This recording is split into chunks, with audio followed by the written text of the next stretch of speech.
Hello, my juicy co-creators. Lilou here in London with Jay. I'm so excited to be sitting next to you and have this conversation. This is going to be a big one, Jay. Okay, let's go for it. I know you lecture in so many different universities. I saw your TED Talk and you have this scientific background. And yet you're so profoundly anchored and you have this understanding of consciousness, of how do you call this? There's this term that you use that I really want to go into right now, because let's go right in the heart of the matter. I mean, this is what we want, don't we? Wherever we are, we're ready to take it on. We're ready to receive it. Very open minds here. So let's go. What is this term? Spiritual humanism. Spiritual humanism. Wow. So what is that, Jay? All right. Okay, the world we live in at the moment is divided into two particular categories. Either people subscribe to a multitude of religious worldviews, I'm Buddhist, I'm a Christian, Hindu, Jew, or nowadays, majority of human beings subscribe to a rational, science-oriented worldview. They prefer that. Because religious worldviews either are difficult to reconcile. There's a multitude. So which one is right, for example? So it kind of is confusing and outdated and seems to be, sell by date is gone. So humanity now is much more comfortable to kind of accept reality in a science-oriented, rationally found worldview. It's a marvelous idea. And I go along with it because my background is theoretical physics. So I like this idea of a science-oriented, rationally founded worldview. So what is that? Now they're saying that, look, chaps, forget the religious lobby. They're nice people around it. They're generally okay. Sometimes they fight in the name of religion, but they're overall okay. But leave them alone. Their sell-by date is gone. So we are going to deal with our human condition in a human manner. So let us now focus on not God in the heaven and all that, airy-fairy stuff. Let us focus on humanity. So the word humanism has become very popular, understandably, because now we can explain the human kind of situation, the human, frame, etc., in purely evolutionary terms, in purely biological evolutionary terms. We can explain how this human form becomes so complex and works so well, because if it didn't work well, it would have been kicked out of the system. That's why it's become so elaborate, although evolutionary biologists will tell you, it's so marvelous, what a clever thing, oh, we love this. There's no airy-fairy stuff, no nonsense, all real physical science and all lovely stuff, empirical, something that can be substantiated by sense data, marvelous stuff. But then, you see, humanism as it stands seems to be still lifeless. And the humanists hate me for saying that. I say, because you are saying that we are extension of the material kingdom. See this material world that you see, the atoms and electrons and the elementary particles and the attributes they have, the spin and the charge and the mass. We can explain everything in terms of how they sit with each other or don't sit with each other, or how this creation come into being just by looking at the material world. So Jay, please, come on, grow up. You are a physicist. We are an extension of the material kingdom. Humanity is nothing but, if you like, chance of nature that is in a way wound up matter in this very complex manner. We are accidents of evolution, my friend. There is nothing more to you. You just matter, deal with it. You're just carbon, Jay. You're just carbon. Bit of nitrogen, hydrogen thrown in. There's nothing more to you. Humanity is nothing but this elementary particles coming together through accident of evolution in this very complex manner. Live with it, my friend. There's nothing more. Dawkins is not your friend, huh? Dawkins is we have a great problem with Dawkins, but never mind, we're going to sort him out in the nicest way. I love the chap. So now, this is the idea of humanism. It's very popular. A lot of youngsters subscribe to that humanism because through that they can get rid of religions and this God and the baggage that comes with him. That's the reason why they subscribe, because at least they don't have to be hanging on to the baggage that comes. Religions and theos or God comes with a lot of baggage. A lot of unanswered questions. So they rather, dispose of all this and focus on this idea of becoming good human beings. So far, so good. But then, when we look at, if you like, the discoveries of modern science in, say, quantum physics or in neuroscience, there are certain what are called hard problems that seem to kind of bother these particular enterprises. And these hard problems, say, in physical science, it comes across as quantum. In neuroscience, it comes across as consciousness. So there are two major phenomena at the heart, not at the periphery, not minor issue, but at the heart of this particular subject that continue to puzzle well-thinking, mature thinkers. They continue to puzzle. conceptually they are very difficult to understand or grasp. So there are people struggling. So through the maturity of science, we find certain gray, not gray, but really black holes, which are difficult to explain away in material terms. So what happens? The materialistic scientist, whether it's Daniel Dennett or Richard Dawkins, will simply say, look, chaps, we managed to explain so many complicated things to you just using science and empirical evidence. And these features that are discovered as quantum and consciousness will be explained away in days to come. So just keep quiet. Don't keep bothering us. And of course, people like me say, no, hang on. This is called drawing blank checks on the future. We don't like that. We don't like to, first of all, write blank checks. So you're saying, we'll sort everything else, we'll sort this out. It's a minor thing. It's not a minor thing. It's a major thing at the heart of your particular enterprise. So you need to kind of explain it or express it in a manner that is acceptable. You can't just fob it off saying, we'll explain in the future, so don't bother us now. They are bothering us now and they are bothering you. What the heck is going on? So there's a gap in integrity, a huge gap in integrity in science. Huh? So sometimes they say the only place where spirituality can survive, or the language they use is the God of the gaps, means only the gaps that science has left behind, God can squeeze in there and sit there quiet until we hit him. But what I'm saying is the gaps are bigger than the brickwork. So the brickwork is floating in the air. So if that is the case, you must be open and mature enough to recognize that the knowledge that you have is very limited. There are huge gaps that are now in a way pointing to a deeper dimension to what we are all about, or what this world is all about. And that cannot be pushed aside. The two ways scientists use to push it aside is, one is of course drawing blank checks, which they do when it comes to quantum or when it comes to consciousness. The second way they try and fob off this very difficult issue is very simple. It is creating a jungle of jargon and throwing it in your face, saying, we've explained it away. The jargon is sometimes very articulate, it looks very stylish, it looks very professional because they use computer lingo. You know, the software and the hardware don't match in the brain, says Daniel Dennett. That's why you got a thing called consciousness. It's just an illusion. You see, they try and explain away things by just producing whole jargon, a jungle of jargon, and throwing it in your face saying, look, we have written big books about it and we have explained it away. Read the book. When you look through the book, I'm being very frank, I've tried to understand consciousness using this kind of computer lingo. It doesn't make any sense whatsoever. Simply saying mismatch between the hardware and the software in the process of evolution produces this buzz. There's just illusion, consciousness. To the contrary, the serious thinkers say consciousness is something that we seem to possess, that is, gives us access to whole of reality. So not part of reality, it gives us access to whole of. So it's a very central issue. It's on the framework of consciousness that we see reality. So how can you say just part of the world that you experience? Because it gives you access to experience itself. So what the heck is it? So the mature scientists, mature neuroscientists are very clear. They say it's a big problem or a hard problem of neuroscience. What the heck is this thing called consciousness, which allows us to access reality? Which slice of the brain produces it? And why is it difficult to codify? Because no slice of the brain seems to produce it. And yet seems to be everywhere and nowhere. So it's a hard problem of neuroscience. In quantum, the hard problem is underpinning the reality, the material reality we are so sure about is something non-material. What is it? We have no clue, said the physicist. But it is something different from matter.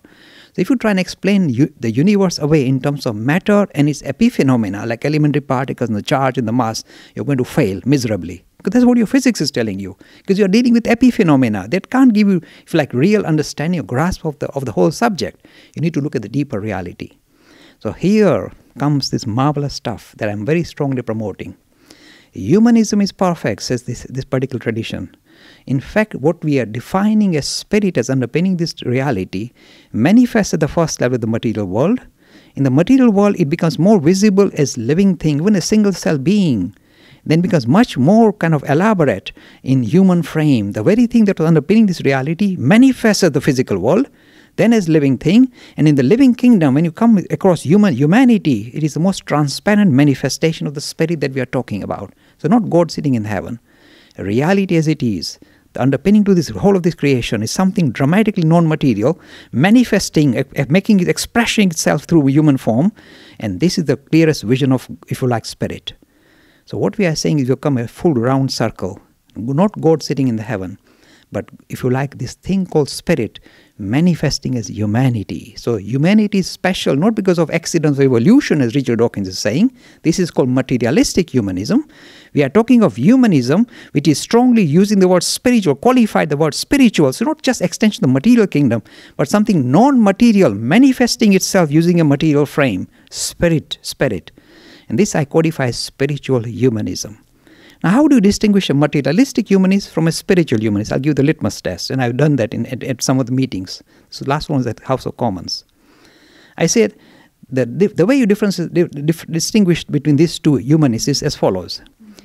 A materialist humanist, if you tell him, why should I behave well with you, or why shouldn't I hurt you, he'll say, look, Mr. Lakhani, we follow the golden rule. This is the heart of materialistic humanism. We follow the golden rule. I don't step on your toes, you don't step on my toes. I don't steal from you, you don't steal from me. This is how we act with the rest of humanity. We do business with the rest of humanity. We do commerce. This is how we link with the rest of humanity. I don't do this to you, you don't do this to me. We kind of have a contract. And this is, if you like, the throbbing heart of materialistic humanism. You see how it fails miserably. This is just commerce. What comes with spiritual humanism is dramatically different. It says the reason why I don't hurt you and I try and help you is because the same spirit that is percolating through these eyes is percolating through those eyes.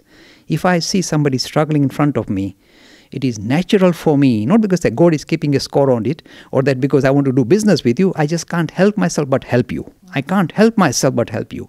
And why I don't feel like hurting a living thing? The same thing is manifesting here is manifesting there.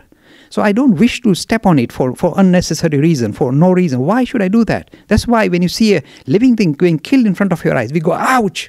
It shows the deeper level of linkage we have with the rest of the living kingdom. That's why you go, even if a small bird gets hit, or an animal gets hit, you immediately go, ouch! The spirit has been touched.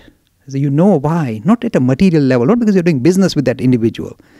So the way I said it, in a very rude way perhaps, is the way you distinguish a spiritual humanist from is very simple. When you meet a materialistic humanist, his face becomes screwed up. It appears almost constipated, He gets very stressed out. Do you know why? It is time for business. I don't step on your toes, you don't step on my toes. I don't steal. See, this is the way he looks at reality, at other human beings. He wants to do business now. And I'll put the right mask on. So that's why the face is screwed up. I mean, the famous materialistic humanist, his face is always screwed. He's always tense. Why is he so tense? Suppose he's got his stuff right. Suppose materialist humanism is the reality. We should be relaxed about life and talk to human beings at human level. He can't do it. He gets stressed out straight away. Why? Materialistic human. He wants to do business. Spiritual humanist, when you meet him, his face lights up. He sees himself reflected in you. He says, he falls in love with humanity. This is the difference between spiritual humanism and the kind of very crass, lifeless, materialistic humanism, which I continue to criticize, saying, chaps, you need to grow up. Humanism is the right thing. You've got the right idea. You're in the right direction. But qualify it as spiritual humanism and not materialistic humanism, which is lifeless, boring and stodgy. You're not a lump of carbon. Come on, grow up. There's much more to you than matter. And this is called spiritual humanism. And now let me tell you my experience. Whenever I present these ideas, in contrast to materialistic humanism, I steal the hearts and minds of almost every youngster I've come across. They love it. They know there's something more to them than just lump of carbon that got wound up through accident of evolution. There's much more to us. They all know it, but they know it intuitively, not intellectually. So intellectually, they kind of side with materialistic humanism because they've got nothing better. But intuitively, they know something is missing. And that's what I tell them. Materialistic humanism is lifeless. It is stodgy. It cannot be appealing. You need humanity, interact with humanity in this humane manner. So we are much more than the animal or material. We are the spirit. Tell us about, I love when you speak. Oh my God, you're so funny and so right on. Oh my goodness. When we evolve as human beings, I mean, can we say, because we go through fears and we go through issues, and it seems like we let go little by little those masks and start really seeing ourselves as spirit, starting to see ourselves as love incarnated on earth. So how do we, from your understanding and watching religions or studying religion and really going also into the physics of it and the quantum physics, what is the best way for us to live our lightest life, if we can say, or to truly be on purpose, to truly live a meaningful life. I think a lot of people want that, but there's still those things that are stuck in our mind, and our brain is still like going 100 miles per hour. You see, once you accept, you see, we have no difficulty with Darwin that we have come out of the animal kingdom. We don't come as a special case. We agree we have come out of the animal kingdom. So as we evolved out of the animal kingdom, we start off purely living at the level of instinct. At the animal kingdom, that's all you have, instinct. You hear a sound, you kind of shudder, you run, or you chase, or you are chased after. So it's either fight, fright or flight, standard stuff. So at the animal level, we are operating at the level of the instinct, because that's the only feature that we possess that we could use to survive, instinct. At the human level, we discovered a second feature, the intellect. So we operate at the level of intellect. So we think about saying, okay, that was a noise, there's just a car backfiring, nobody's firing at me, so I can calm down. So we now begin to operate at the level of intellect. So we have got better, if you like, grasp of reality. So we don't live in a blur like the animal. We see things and we can work out things and we can plan our lives a little bit better, not completely, but a little bit better. But we are still nothing more than clever animals who learned how to eat with a knife and fork. Is there something more to us? Yes. So we go from the animal to the human, but then we are operating from the instinct to the intellect. It doesn't stop there. Now, says this deeper vision that I talk about, spiritual humanism, you need to go from the human to the humane. You need to evolve a stage further. And the stage further is best seen by ordinary people. We all have this at the level of intuition. Not the level of instinct, not the level of intellect, but intuition, something within you stirring up, telling you there is much more to reality and to myself. So at the third level is the intuition that begins to dictate to us. So it's at the level of intuition we know that we don't want to hurt somebody. We just can't help it, not because we are working it out in our head. We just don't feel like it. So the deeper level, we are beginning to discover a spiritual underpinning to our being. So in the human kingdom, it is not competition, it is cooperation. It becomes visible. And again, this doesn't come out purely at the intellectual level, it comes at the intuitive level. There's something more to us. So everything that we cannot do, participate. Look, I'll give you some lovely examples. I deal with a lot of youngsters. I say, look, you can be spiritual without a theos. If you don't like a theos, comes with a baggage. He loves to carry a lot of baggage, so you don't like a theos. Okay, good luck to you. You can make spiritual progress without theos, saying that I am trying to find out what is my essential nature, the spirit. Okay, a non-theistic approach, a principle-oriented approach. Good for you. The second approach. I said the third way. The third way? Oh, yes. I say you can become spiritual without reference to a religion. Forget religion even. They come with baggage. Forget about God, but religions, even, non-theistic religion come with baggage. Suppose you like art. Suppose you like music. Suppose you like dance. You like drama. You like poetry. You like literature. Because through that process, you get a thrill. You say, yes, we love it. We don't like religion. We don't like the spirit even. We just love music. We love this poetry. We love art. I say, my friends, what you have done is this. Using this wonderful, endearing, sweet enterprise humanity takes on, music and art and dance and drama and poetry. Through this enterprise, you become one-pointed. And through the process of becoming one-pointed, that's the whole idea, becoming one-pointed, becoming focused. Through that process, you discovered a deeper dimension to reality and to yourself. So the reason why you get a thrill is because you, through music, you're discovering kind of a oneness with a deeper reality. And that's how the thrill passes through your system. You go, I love it, and your hair stands on end. This is what's happening. Through that particular enterprise, you had a deeper glimpse into nature of reality. So what is sometimes vilified as secular activity, even a person saying, look, I'm looking after my family, I'm chasing after pleasure, I love pleasure, so go for it, my friend. Look, I mean it. This is the way you are unfolding spiritually, in the mode that suits your own temperament. But through that process, you're getting a thrill. It may be temporary thrill, but you're getting it. So you are discovering the spirit using various modes, various ways humanity unfolds. And nothing is to be vilified. I'm not here to say, anything goes. I'm simply saying, anything that makes you disciplined, one-pointed, even the process of looking after your family, if it makes you one-pointed and you getting a thrill from it, you are discovering spirituality without the tops and tails of religion. So be it. Yeah, when you were talking of intuition, that's related to consciousness, right? And what is the true fulfillment for spirit? What does it really want? Yes. You see, one question arises. If the underpinning of this reality is the spirit, and our whole aim is to rediscover our identity as a spirit, it is only, you see, in a way, all religions are trying to suss out and resolve the human condition. What is the human condition? We didn't ask to be born. We are born. We find ourselves here. Okay, now what do? We get lots of things kind of popping up in our system, lot of attractions, lot of kind of things that we have aversion to. We don't like certain things. We are fearful of things. So we are kind of crowded with all these emotions, crowd our system. And desires flow, My Lilou, you know very well, there's no end to them. I'm looking for a chocolate cake anymore. So the desires flow, and we can't help ourselves. We are chasing after this and that. And we eat too many chocolate cakes and we get diabetes and get all sorts of problems. But all these things arise. We are trying to resolve our human condition. First of all, we find ourselves in this situation. We say, now let's sort ourselves out. In the process, certain things you chase after, you get thumped, you get whacked, and say, oh, I shouldn't do this. Or sometimes you achieve something and say, oh, it wasn't as good as I thought. And suddenly the whole mystery disappears. So we go through these ups and downs. We kind of have lots of ups and lots of downs, more downs than ups. In fact, I tell people, really, we are not analyze our lives very carefully. Analyze our lives. The amount of tears of pain we have cast in our lifetime will fill a bucket. The amount of tears of joy, we always get tears of joy, and the way you distinguish is very simple.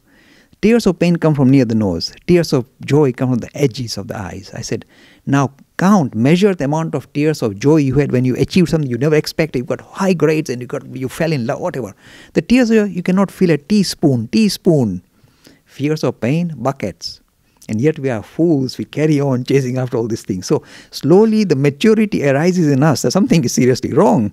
In trying to resolve my human condition, chasing after pleasures, chasing after this or that objective, seems to kind of be chasing after shadows. And when that maturity arises naturally, not some guru saying, hello, stop it. It comes from you, says, something is wrong here, I need to sort myself out. When that maturity comes from within, time becomes, you are ready for genuine experience of spirit. You are now stirring up. This mundane world, this worldly life doesn't satisfy you anymore. So you are searching for deeper meaning to life and your being. And when that arises naturally, you don't lose your individuality. You are now searching for who the heck am I? Because I seem to be in a state of waffle. Everything's mixed up and so many emotions mixed up and some good, bad and mixed and good and ugly. So the whole thing is such a mess. So all this thing that you are hanging on to saying, that's me. Suddenly you discover that's a waffle. That's not you. It's a flux. So all of Buddhism is just that. We live in a flux. We never really discover who we are. The whole this flux with the baggage we carry. That's me. This is what I like. This is what I don't like. This is what I don't chase for. There's a flux. It's changing all the time. Your mindset is changing all the time. So who the heck are you? So when the stirring up comes and what you thought was yourself was just a waffle, like the stuff that comes out of your belly button, just a waffle. It's just a stinky stuff. But the thing is, your essential nature is something dramatically sweet and extremely powerful. When you hit the jackpot, then all this kind of nonsense that you are so worked up about drops off. Yeah. Then, you see, you come to the end of your journey. You rediscover your essential nature. You don't become spiritual. You are that, but you rediscover it. Yeah. That's the end of the story then. Who are some of the people you think in this lifetime or previous lifetime and here on Earth have lived that or have been able to hit that jackpot? And what was their life like? You see, again, this is why, in a way, we must be very careful not to, even though I talk from a science lobby, happily, we must never vilify people who come from religious backgrounds. Because a lot of again, be very, very broad. There are people in the in the scientific world who are equally spiritual. You will find certain scientists, like, for example, like Erwin Schrödinger or Heisenberg or Niels Bohr. Their lives were very personally, very charged up. Because what they discovered in the guise of science made them very spiritual without the word spirit. Who cares about the word? Who cares about the label? But their lives were very charged up. And they lived life. The important thing is this. Ordinary human being lives at a certain level of intensity. People who are spiritually charged up, whether they come from a scientific lobby or a religious lobby, lead lives which are much more intense. So they live life more fully. So this is the kind of expression of spirit. The life is lived more fully. Every moment is glorious. They enjoy life. They munch on life every second. Even David Hume is an atheist. But he lived his life fully. So he doesn't need the word spiritual, but he was leading that life, whether he likes it or not. lives life more fully, in a very conscious manner, if you like, in a super conscious manner. This is what life is all about. And you need less stuff, less things to fulfill. All of that becomes kind of like an illusion or not necessary. Yeah, you begin to realize that all these things was like a fad, like a fashion thing. You get caught up during a certain period in your life, you're chasing after that objective that appear like life and death. But in no time you realize it was really temporary fad. It just drops off. Again, the good part of what I'm saying is that all these things, you don't need an external judge. In fact, the way you can decide whether you're making spiritual progress or not is very simple. This is again a litmus test. Any activity you do, and if at the end of that activity you feel more empowered, you feel much more stronger about yourself, no, you're making spiritual progress. Suppose you sit in meditation, at the end of it you come out feeling so glum and despondent. Give it up. I'm saying give it up. Any activity, suppose you're playing football, at the end of it you come, I'm sweating but I'm really having fun. Go for it. This is the teaching. Every activity you take on, at the end of it, if you find yourself much more empowered is a word, empowered, much more in charge of life and living life more intensely, no, that is the path you choose to become spiritual. There is no secular spiritual demarcation. Anything that makes you empowered, stronger about yourself, much more happier about yourself, know that to be the way. Hang on to it and you'll make your progress. This is spiritual humanism. You see, it doesn't focus on matter, it focuses on something to us which is much more than meets the eye. Look, this thing that comes out of quantum physics, they will perhaps touch you. The people who are coming from the hard science lobby love empirical science, empirical evidence. Empirical, what does empirical mean? It simply means something that can be verified through sense data. And we say, time and time over and over again. No. Sense data. So here is a pebble. Here's another pebble. So I hit these two pebbles and I hear that lovely, resounding click, click, click. See, this is empirical evidence. So the pebbles are for real, Mr. Lakhani, and all this airy-fairy poetry stuff is nonsense. It cannot be verified by sense data. So keep it in the room of poetry, but don't disturb us. This is the claim of the hard scientists. What quantum is telling them in a very rude way is this, my friends, all you've done is, when you take one pebble and hit it against another pebble, you verify the existence of one pebble with another pebble. All you've done is you verified one part of the appearance with another part of the appearance. That's all it is. So you're not really discovering any special deep meaning to life. So empirical world is just making sure that the world of appearance is self-consistent. That's all you've done. You're not really discovered or demoted what we call spiritual underpinning. This is spiritual humanism. Lilou, I'm telling you, within 10 years' time, what we are discussing in this small kind of environment will become mainstream. Humanity is going to rediscover its identity not as a material being, but as a spiritual being on a material journey. This is the end. This is what I don't have to do it. It'll happen naturally. So it's not something that I need to... It will happen before then. Yeah. Well, I would give it a decade.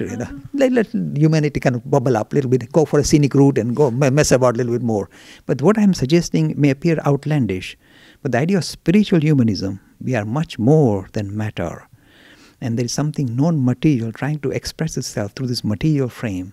We are spiritual beings on a material journey. Will become the watchword. You watch. And the suffering comes from not expressing that. You see, again, this issue of suffering arises. They say, why does suffering arise? We are good human beings. Why should there be suffering? Look, when you really analyze suffering, you can see the first level of suffering is physical suffering. So what is physical suffering? You ask yourself.